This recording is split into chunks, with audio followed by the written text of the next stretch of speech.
ایک مفتی صاحب ہیں ہمارے، میں ان کو بہت سال پہلے جو ہے وہ کراچی میں ایک رمضان کی ٹرانسمیشن میں ملا تھا، اور انہوں نے اپنا تعارف جو کروایا تھا وہ کرایا تھا کہ میں طارق جمیل صاحب کا صاحبزادہ ہوں، کیونکہ وہ بالکل انہی کی طرح لگ رہے تھے۔ وہ بعد میں پتہ چلا کہ وہ بالکل جھوٹ بات تھی، میں کراچی کا ذکر کر رہا ہوں۔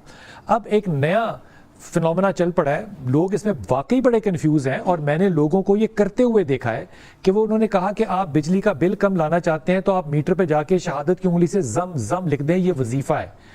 انشاءاللہ یہ بھی میں گارنٹی سے کہتا ہوں آپ کے بجلی کا بل کم آئے گا۔ یقیناً یہ مسئلہ ہر گھر کا ہے، ہر گھر میں یہ پریشانی ہے، بٹن دباؤ بجلی نہیں، نل کا کھولو پانی نہیں، چولہا جلاؤ گیس نہیں، اماں گئے ادھر بابا گئے ادھر، تو مانا یہ ساری چیزیں ہماری بڑی عجیب سی ہو گئی ہیں۔ تو بلز اتنے آ رہے ہیں کہ واقعی اس میں پریشانی ہے۔ وہ ہے نا کہ کسی کو مارنا ہے، کسی کو مارنا ہے تو کچھ اور نہ کرو، ان کے آگے گیس کا بل رکھ دو، پھر بجلی کا رکھ دو، پھر پانی کا رکھ دو، انشاءاللہ وہ خود ہی ہو جائیں گے۔ گزارش یہی ہے کہ آپ اگر بل واقعی ایک سنجیدہ وظیفہ ہے، اگر آپ چاہتے ہیں کہ آپ کے گھر کا بجلی کا بل کم سے کم آئے تو ایک وظیفہ ہے، آپ نے شہادت کی انگلی سے میٹر پہ جا کے لکھ لینا ہے زم زم، آپ نے لکھ لینا ہے زم زم۔ یہ میٹر پہ لکھ دیں، مہینے میں 2 دفعہ کریں، ہر 15 دن بعد، آج کر لیں اور 15 دن بعد پھر کریں، انشاءاللہ یہ بھی میں گارنٹی سے کہتا ہوں آپ کے بجلی کا بل کم آئے گا۔ یہ کریں۔ اب مجھے بتائیے کہ یہ مزاح میں لینا ہے، تذلیل میں لینا ہے، یا حقیقت میں لینا ہے؟ سب سے پہلے تو مجھے حیرانگی ہے ایسے ٹی وی چینلز کے اوپر کہ جو اس قسم کے لوگوں کو بلا کر دین کے حوالے سے اس طرح کی ڈسکشن کرواتے ہیں کہ اس کا اینڈ رزلٹ یہ ہے کہ جو ایتھیسٹ ہیں ان کو موقع ملتا ہے اسلام کے اوپر اسلام کی گفتگو کرنے کا، کہ جس کو پھر ڈیفینڈ کرنے کے لیے ہمارے جیسے لوگوں کو سامنے آنا پڑتا ہے۔ جو آپ نے یہ آزاد جمیل صاحب کی بات کی، ان کے حوالے سے تو کیٹاگوریکلی مولانا طارق جمیل صاحب حفظہ اللہ تعالی کافی پریشان تھے۔ پہلے بھی انہوں نے ویڈیو میں کہا تھا کہ بھائی میری والے انداز کے اندر آپ کی جو گفتگو کرنے کا سلسلہ ہے یہ آپ بالکل غلط کر رہے ہیں۔ باقی رشتہ تو نہ ان کا کوئی روحانی رشتہ ہے اس حوالے سے کہ وہ ان کے اسٹوڈنٹ ہوں، اور نہ کوئی بگوٹن رشتہ ہے ان کے ساتھ، وہ صرف انہوں نے نسبت لگائی بھی ہے، اور اس کی وجہ سے ان کو اس انداز میں بولنے کی وجہ سے ٹی وی چینلز پہ بلایا جاتا ہے۔ یہ جو کچھ انہوں نے کیا ہے یہ صراحتاً قرآن و سنت کے منافی ہے۔ ہم اسے مذاق اڑانا نہیں کہتے ہیں، ظاہر ہے کہ صوفیاء کے ہاں اس قسم کے وظائف پائے جاتے ہیں۔ اب کراچی میں ایک اور بزرگ شخصیت ہے، انہوں نے کچھ عرصہ پہلے کہا تھا کہ آپ سورۃ الکوثر پڑھ کے پھونک دیں ٹینکی کے اوپر تو 15% زیادہ ایفیشنٹ ہوگا۔ تو یہ تو سارا مسئلہ ہے لوگوں کا۔ اس قسم کی گفتگو کرنا اس کا اسلام سے کوئی تعلق نہیں ہے، اور نہ اس قسم کی چیزیں آن ایئر جانی چاہیے۔ لیکن بدقسمتی کی بات یہ ہے کہ ان لوگوں کے پیچھے جو لوگ لگے ہوئے ہیں، جو فالوورز ہیں ان کے، وہ ان چیزوں کو بہت سنجیدہ لیتے ہیں۔ جی اللہ ان کو عقل دے۔ قرآن میں تو اللہ تعالیٰ فرمایا وَلَا تَقْفُ مَا لَيْسَ لَكَ بِهِ عِلْمٌ إِنَّ السَّمْعَ وَالْبَصَرَ وَالْفُؤَادَ كُلُّ أُولَٰئِكَ كَانَ عَنْهُ مَسْئُولًا۔ اے انسان کسی چیز کی پیروی اس وقت تک مت کر جب تک کہ اس کے بارے میں تجھے ڈیفینیٹ علم نہ حاصل ہو جائے۔ بے شک کان، آنکھ اور عقل اس کے بارے میں پوچھا جائے گا کہ تم نے ان 3 انسٹرومنٹس کو یوز کر کے حق بات تک پہنچنے کی کوشش کیوں نہیں کی۔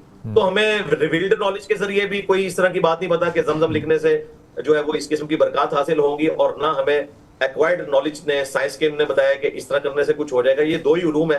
اس کے علاوہ اگر آپ اٹکل بچو چلاتے ہیں کہ گھر کی منڈیر کے اوپر کوا بیٹھا ہے تو مہمان کے آنے کی نوید ہے، جوتی پہ جوتی چڑھ جائے تو آپ کا کوئی سفر لکھا ہوا ہے، کالی بلی رستہ کاٹ دے تو یہ کوئی نحوست کی علامت ہے، یہ سب توہمات ہیں، ان کا اسلام سے کوئی تعلق نہیں ہے۔ تو آج کی ماڈرن جو توہمات ہیں ان میں سے ایک یہ بجلی کا بل کم کرنے کا طریقہ ہے۔ جب ہم اسکول میں تھے نا انجینئر صاحب، تو ہم نے ایک دینیات کی کتاب کا ٹائٹل پورا پڑھا تھا جس کے اوپر لکھا ہوا تھا جہیز جو ہے وہ ایک لعنت ہے۔ لیکن جب میں نے بڑی عمر میں آ کے علماء کرام سے جہیز پہ بات کی تو انہوں نے مجھے مثالیں دی حضرت علی کی اور سیدہ فاطمہ کی، اور انہوں نے کہا کہ جہیز لعنت نہیں ہے، آپ جو حسب توفیق دے سکتے ہیں وہ اپنی بیٹی کو ضرور دیں۔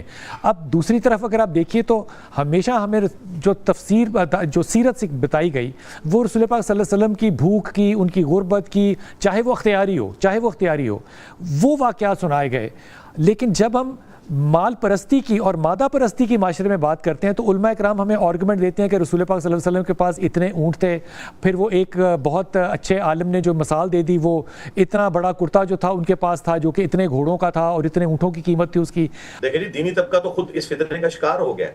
جامع ترمذی میں حدیث ہے کہ ہر امت کا کوئی نہ کوئی فتنہ ہے، اور میری امت کا فتنہ مال ہے۔ اسی طریقے سے بخاری مسلم میں حدیث ہے، نبی اسلام نے اپنی وفات سے 1 مہینے پہلے شہدائے احد کے قبرستان میں جا کے خطبہ دیا، بڑا بلیغ خطبہ تھا اور ہر آنکھ اشبار تھی۔ آپ نے فرمایا کہ مجھے یہ خطرہ نہیں کہ تم میرے بعد دوبارہ سے کفر اختیار کر لو گے، مشرک ہو جاؤ گے، مجھے یہ خطرہ ہے کہ تم دنیا کے مال میں پھنس جاؤ گے, ایک دوسرے کو قتل کرو گے اور یوں تباہ و برباد کر دیے جاؤ گے جس طرح کہ اگلی قومیں تباہ و برباد کر دی گئی. اور وہ ہمیں نظر آ رہا ہے. رہا یہ دینی جو پیشوا ہے, ان کا کام ہے کہ یہ نبی اسلام کی زندگی کی اوورآل پکچر لوگوں کے سامنے پیش کریں, نہ کہ چند ایک واقعات سے ایک پورے کا پورا ڈاکٹرن کا معاملہ کھڑا کر دیں. نبی اسلام کی پوری زندگی جو ہے وہ فقر سے عبارت ہے. آپ صلی اللہ علیہ وآلہ وسلم کا سورس آف انکم اعلان نبوت کے بعد بیت المال تھا, لیکن سبسسٹنس لیول کے اوپر. علماء دین جو ہیں اگر اپنا کاروبار کریں پھر تو ٹھیک ہے, حلال کمائیں اور اپنے اوپر لگائیں, لیکن اگر ان کا سورس آف انکم دین ہے اور چندوں کے اوپر چل رہے ہیں تو پھر وہ سبسسٹنس لیول کے اوپر جو ہے وہ اپنی زندگی گزاریں گے.